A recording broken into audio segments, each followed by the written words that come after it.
Hi ನಮಸ್ತೆ.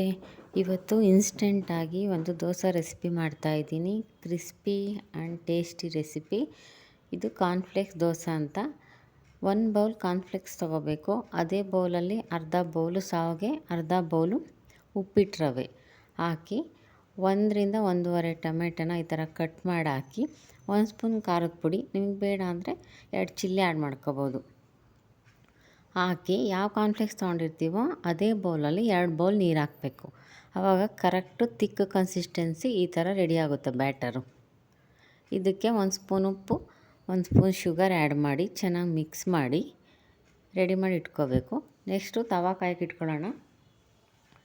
ತವಾ ಕಾದ್ಮೇಲೆ ಈ ಥರ ನೀರು ಚಿಮ್ಕಿಸಿ ಒಂದು ಕಾಟನ್ ಬಟ್ಟೆಯಲ್ಲೋ ಇಲ್ಲ ಟಿಶ್ಯೂಲೋ ಚೆನ್ನಾಗಿ ಕ್ಲೀನ್ ಮಾಡ್ಕೋಬೇಕು ತವಾನ. ಆಮೇಲೆ ದೋಸೆ ಹಾಕಿ ಅದ್ರ ಮೇಲೆ ಬೇಕು ಅಂದರೆ ಈರುಳ್ಳಿ ಇಲ್ಲ ಹಸಿಮೆಣ್ಸಿನ್ಕಾಯಿನೂ ಆ್ಯಡ್ ಮಾಡ್ಬೋದು. ನಾನು ಜಸ್ಟ್ ಕೊತ್ತಂಬರಿ ಸೊಪ್ಪು ಮಾತ್ರ ಹಾಕಿದ್ದೀನಿ. ನೋಡಿ, ಚೆನ್ನಾಗಿ ಗೋಲ್ಡನ್ ಬ್ರೌನ್ ಬಂದಿದೆ. ಕ್ರಿಸ್ಪಿಯಾಗಿರೋ ದೋಸೆ ರೆಡಿಯಾಗಿದೆ. Thank you. ಬಾಯ್.